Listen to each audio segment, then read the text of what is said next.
The 6 Keys of Eudoxus. The first key. The first key is that which opens the dark prisons in which the sulfur is shut up. This is it which knows how to extract the seed out of the body, and which forms the stone of the philosophers by the conjunction of the spirit with the body, of sulfur with mercury. Hermes has manifestly demonstrated the operation of this first key by these words. In the caverns of the metals there is hidden the stone, which is venerable, bright in color, a mind sublime, and an open sea. This stone has a bright glittering. It contains a spirit of a sublime original. It is the sea of the wise, in which they angle for their mysterious fish. But the operations of the 3 works have a great deal of analogy one to another, and the philosophers do designedly speak in equivocal terms, to the end that those who have not the lynx's eyes may pursue wrong, and be lost in this labyrinth, from whence it is very hard to get out. In effect, when one imagines that they speak of one work, they often treat of another. Take heed, therefore, not to be deceived here, for it is a truth that in each work the wise artist ought to dissolve the body with the spirit. He must cut off the raven's head, whiten the black, and vivify the white. Yet it is properly in the first operation that the wise artist cuts off the head of the black dragon and of the raven. Hence, Hermes says, what is born of the crow is the beginning of this art. Consider that it is by separation of the black, foul, and stinking fume of the blackest black that our astral, white, and resplendent stone is formed, which contains in its veins the blood of the pelican. It is at this first purification of the stone, and at this shining whiteness, that the work of the first key is ended. The second key. The second key dissolves the compound of the stone, and begins the separation of the elements in a philosophical manner. This separation of the elements is not made but by raising up the subtle and pure parts above the thick and terrestrial parts. He who knows how to sublime the stone philosophically justly deserves the name of a philosopher, since he knows the fire of the wise, which is the only instrument which can work this sublimation. No philosopher has ever openly revealed this secret fire and this powerful agent, which works all the wonders of the art. He who shall not understand it, and not know how to distinguish it by the characters whereby it is described, ought to make a stand here, and pray to God to make it clear to him, for the knowledge of this great secret is rather a gift of heaven than a light acquired by the natural force of reasoning. Let him, nevertheless, read the writings of the philosophers. Let him meditate, and, above all, let him pray. There is no difficulty which may not, in the end, be made clear by work, meditation, and prayer. Without the sublimation of the stone, the conversion of the elements and the extraction of the principles is impossible. And this conversion, which makes water of earth, air of water, and fire of air, is the only way whereby our mercury can be prepared. Apply yourself, then, to know this secret, which dissolves the stone naturally and without violence, and makes it dissolve into water in the great sea of the wise, by the distillation which is made by the rays of the sun and moon. It is in this manner that the stone, which, according to Hermes, is the vine of the wise, becomes their wine, which by the operations of art produces their rectified water of life and their most sharp vinegar. The elements of the stone cannot be dissolved, but by this nature wholly divine, nor can a perfect dissolution be made of it, but after a proportioned digestion and putrefaction, at which the operation of the second key of the first work is ended. The third key. The third key comprehends of itself alone a longer train of operations than all the rest together. The philosophers have spoken very little of it, seeing the perfection of our mercury depends thereon. The sincerest even, as Artifius, Trevisan, Flamel, have passed in silence the preparation of our mercury, and there is hardly one found who has not feigned, instead of showing the longest and the most important of the operations of our practice, with a design to lend you a hand in this part of the way, which you have to go, and where for want of light it is impossible to know the true road. I will enlarge myself more than the others have done on this third key, or at least I will follow in an order that which they have treated so confusedly, that without the inspiration of heaven, or without the help of a faithful friend, one remains undoubtedly in this labyrinth, without being able to find a happy deliverance from thence. I am sure that you who are the true sons of science will receive a very great satisfaction in the explaining of these hidden mysteries, which regard the separation and the purification of the principles of our mercury, which is made by a perfect dissolution and glorification of the body, whence it had its nativity, and by the intimate union of the soul with its body, of whom the spirit is the only tie which works this conjunction. This is the intention and the essential point of the operations of this key, which terminate at the generation of a new substance infinitely nobler than the first. After the wise artist has made a spring of living water come out of the stone, and has pressed out of the vine of the philosophers, and has made their wine, he ought to take notice that in this homogeneous substance, which appears under the form of water, there are three different substances, and three natural principles of bodies, salt, sulfur, and mercury, which are the spirit, the soul, and the body. And though they appear pure and perfectly united together, there still wants much of their being so. For when by distillation we draw the water, which is the soul and the spirit, the body remains in the bottom of the vessel, like a dead, black, and dredgy earth, which, nevertheless, is not to be despised, for in our subject there is nothing which is not good. The philosopher John Patanus protests that the very superfluities of the stone are converted into a true essence, and that he who pretends to separate anything from our subject knows nothing of philosophy, for that all which is therein superfluous, unclean, dredgy, in fine, the whole compound, is made perfect by the action of our fire. This advice opens the eyes of those who, to make an exact purification of the elements and of the principles, persuade themselves that they must only take the subtle and cast away the heavy. But Hermes says that power of it is not integral until it be turned into earth. Neither ought the sons of science to be ignorant that the fire and the sulfur are hidden in the center of the earth, and that they must wash it exactly with its spirit, to extract out of it the fixed salt, which is the blood of our stone. This is the essential mystery of the operation, which is not accomplished till after a convenient digestion and a slow distillation.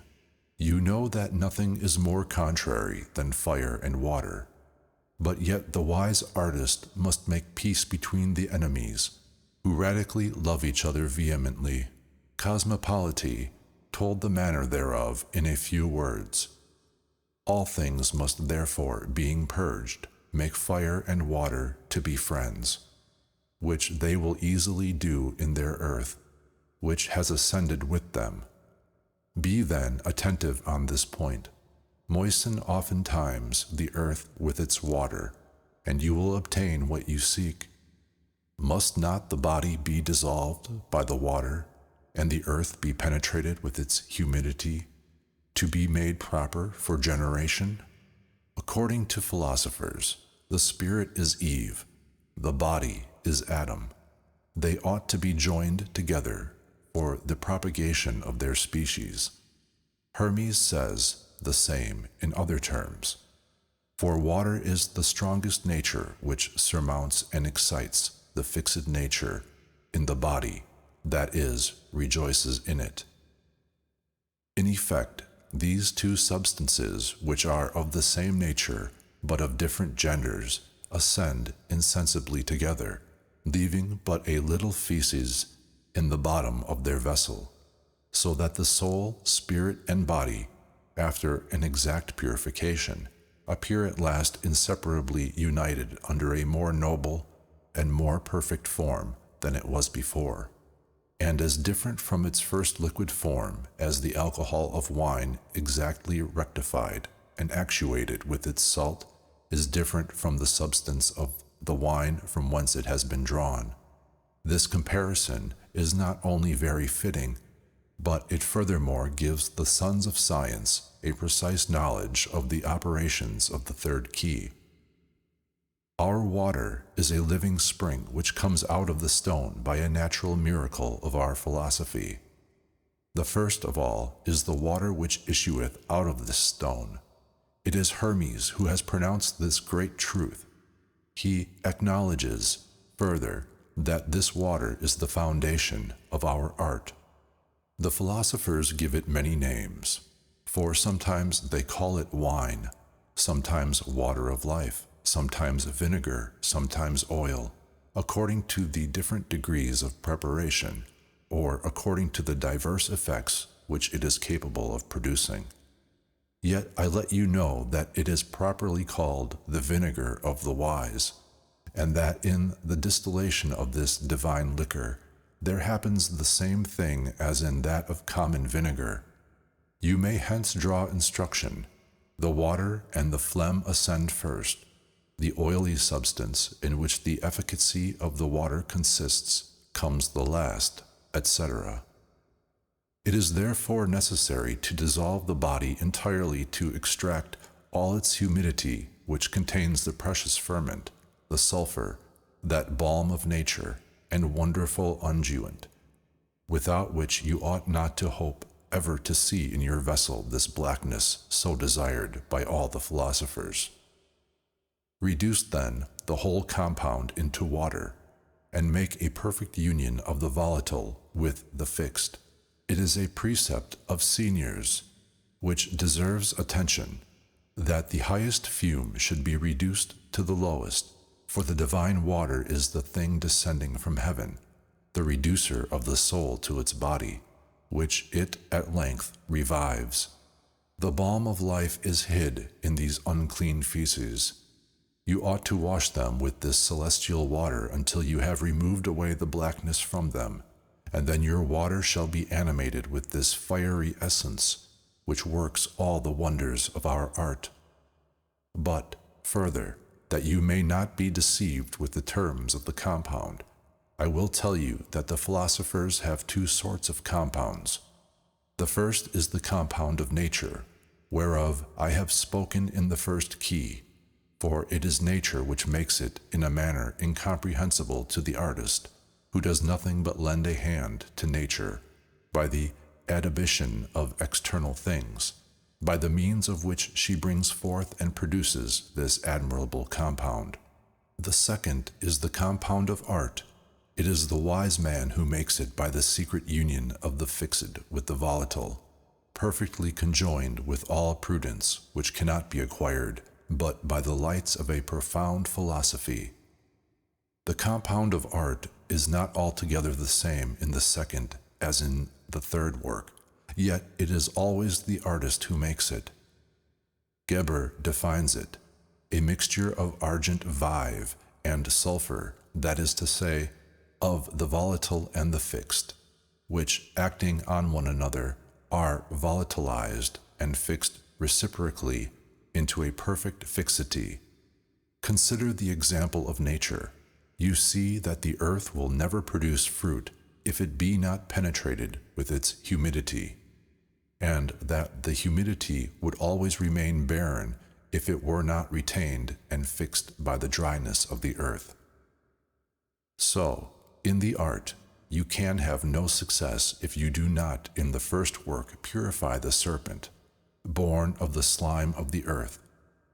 If you do not whiten these foul and black feces, to separate from thence the white sulfur, which is the sal ammoniac of the wise, and their chaste Diana, who washes herself in the bath, and all this mystery is but the extraction of the fixed salt of our compound, in which the whole energy of our mercury consists.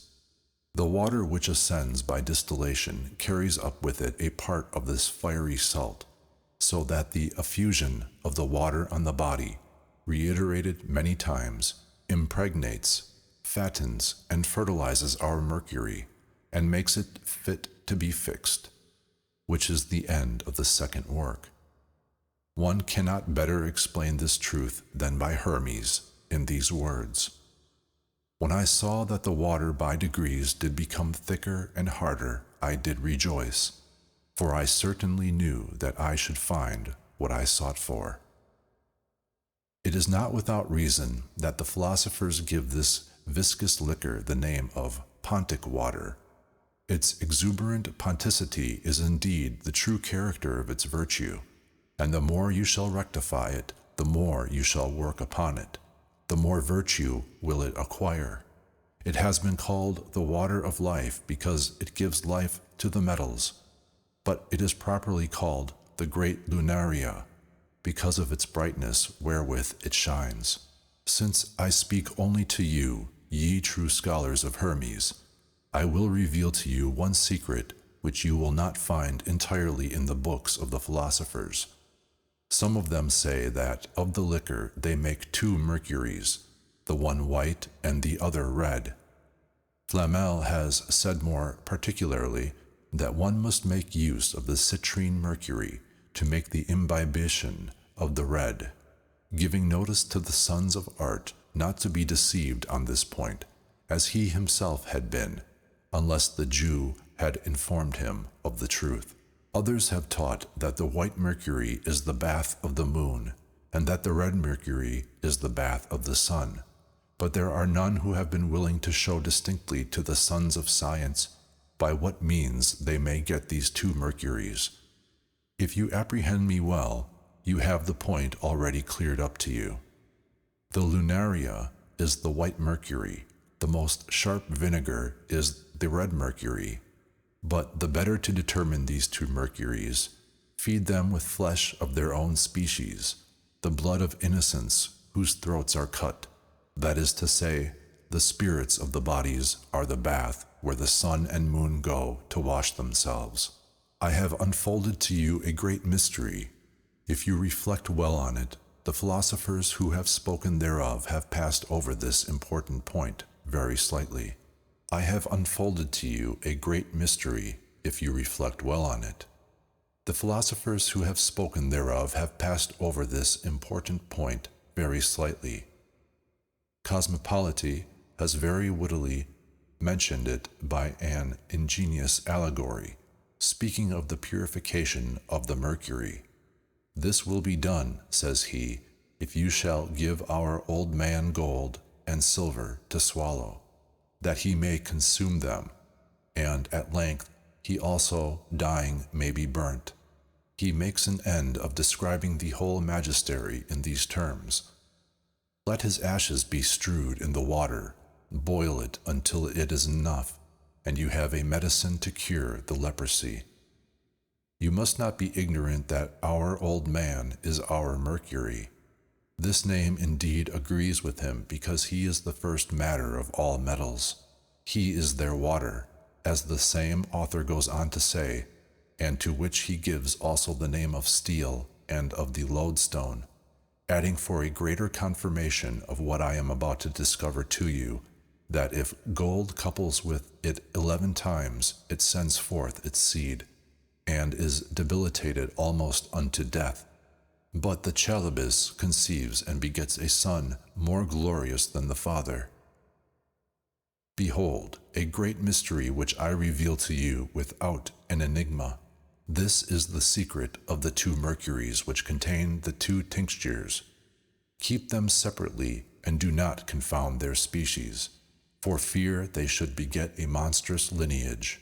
I not only speak to you more intelligibly than any philosopher before has done, but I also reveal to you the most essential point in the practice, if you meditate thereon and apply yourself to understand it well.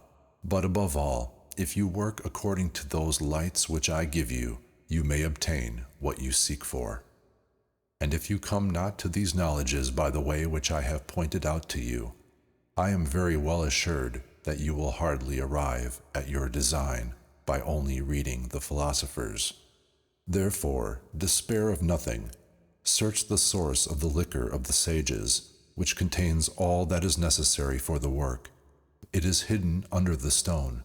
Strike upon it with the red of magic fire, and a clear fountain will issue out.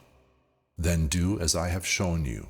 Prepare the bath of the king with the blood of the innocents, and you will have the animated mercury of the wise, which never loses its virtue if you keep it in a vessel well closed. Hermes says that there is so much sympathy between the purified bodies and the spirits that they never quit one another when they are united together, because this union resembles that of the soul with the glorified body, after which faith tells us there shall be no more separation or death, because the spirits desire to be in the cleansed bodies, and having them, they enliven and dwell in them. By this you may observe the merit of this precious liquor, to which the philosophers have given more than 1,000 different names, which is in sum the greatest alkahest, which radically dissolves the metals, a true permanent water which, after having radically dissolved them, is inseparably united to them, increasing their weight and tincture. The 4th key. The 4th key of the art is the entrance to the 2nd work, and a reiteration in part and development of the foregoing. It is this which reduces our water into earth. There is but this only water in the world, which by a bare boiling can be converted into earth, because the mercury of the wise carries in its center its own sulfur, which coagulates it. The terrification of the spirit is the only operation of this work. Boil them with patience. If you have proceeded well, you will not be a long time without perceiving the marks of this coagulation. And if they appear not in their time, they will never appear, because it is an undoubted sign that you have failed in some essential thing in the former operations. For to corporify the spirit, which is our mercury, you must have well dissolved the body in which the sulfur which coagulates the mercury is enclosed. But Hermes assumes that our mercurial water shall obtain all the virtues which the philosophers attribute to it, if it be turned into earth. And earth, admirable is it for fertility, the land of promise of the wise, who, knowing how to make the dew of heaven fall upon it, cause it to produce fruits of an inestimable price. Cultivate then diligently this precious earth, moisten it often with its own humidity, dry it as often, and you will no less augment its virtue than its weight and its fertility. The 5th key. The 5th key includes the fermentation of the stone with the perfect body, to make thereof the medicine of the 3rd order. I will say nothing in particular of the operation of the 3rd work, except that the perfect body is a necessary leaven of our paste. and that the spirit ought to make the union of the paste with the leaven, in the same manner as water moistens meal, and dissolves the leaven to compose a fermented paste fit to make bread. This comparison is very proper. Hermes first made it, saying that as a paste cannot be fermented without a ferment, so when you shall have sublimed, cleansed, and separated the foulness from the feces, and would make the conjunction, put a ferment to them, and make the water earth, that the paste may be made a ferment, which repeats the instruction of the whole work, and shows that just so as the whole lump of the paste becomes leaven by the action of the ferment which has been added, so all the philosophic confection becomes, and by this operation, a leaven proper to ferment a new matter and to multiply it to infinity. If you observe well how bread is made, you will find the proportions also, which you ought to keep among the matters which compose our philosophical paste.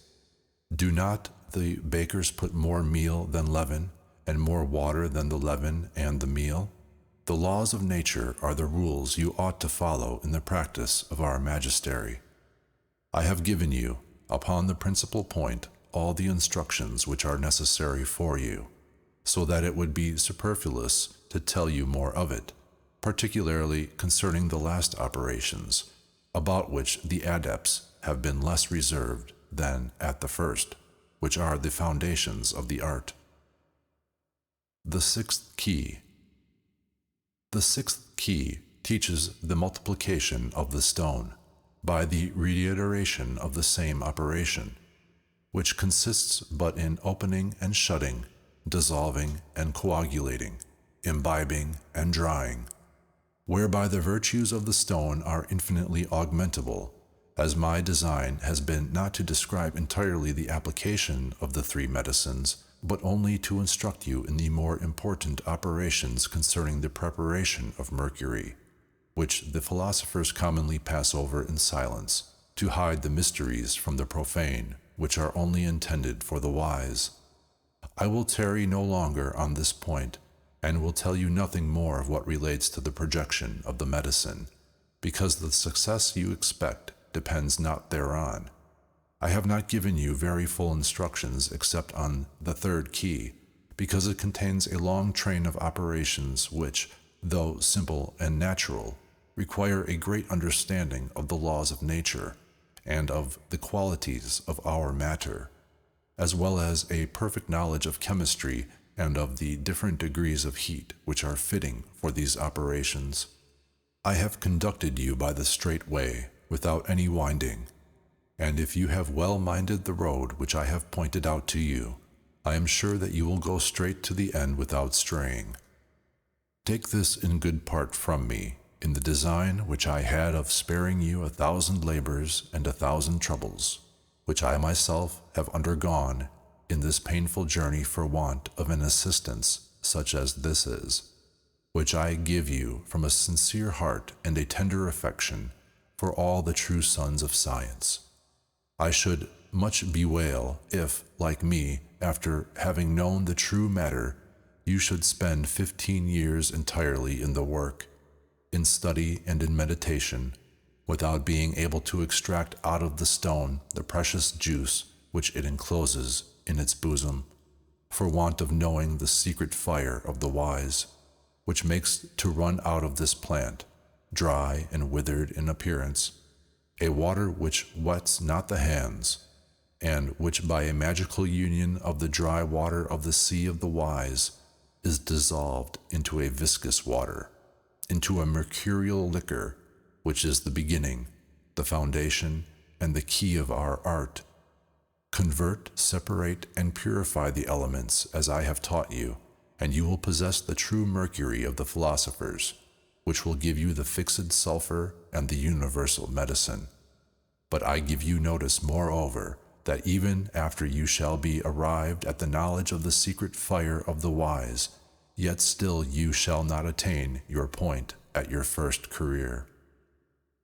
I have erred many years in the way which remains to be gone, to arrive at the mysterious fountain where the king bathes himself, is made young again, and retakes a new life exempt from all sorts of infirmities.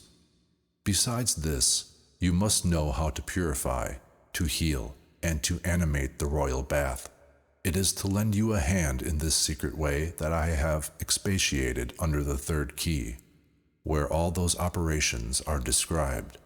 I wish with all my heart that the instructions which I have given you may enable you to go directly to the end. But remember, ye sons of philosophy, that the knowledge of our magistery comes rather by the inspiration of heaven than from the lights which we can get by ourselves. This truth is acknowledged by all artists. It is for good reason that it is not enough to work. Pray daily, read good books, and meditate night and day on the operations of nature, and on what she may be able to do when she is assisted by the help of our art. And by these means you will succeed without doubt in your undertaking. This is all I have now to say to you. I was not willing to make you such a long discourse as the matter seemed to demand. Neither have I told you anything but what is essential to our art, so that if you know the stone, which is the only matter of our stone, and if you have the understanding of our fire, which is both secret and natural, you have the keys of the art, and you can calcine our stone, not by the common calcination which is made by the violence of fire, but by a philosophic calcination which is purely natural. Yet observe this, with the most enlightened philosophers, that there is this difference between the common calcination which is made by the force of fire and the natural calcination, that the first destroys the body and consumes the greatest part of its radical humidity, but the second does not only preserve the humidity of the body in calcining it, but still considerably augments it. Experience will give you knowledge in the practice of this great truth, for you will in effect find that this philosophical calcination, which sublimes and distills the stone in calcining it, much augments its humidity. The reason is that the igneous spirit of the natural fire is corporified in the substances which are analogous to it. Our stone is an astral fire which sympathizes with the natural fire, and which, as a true salamander receives it nativity, is nourished and grows in the elementary fire, which is geometrically proportioned to it.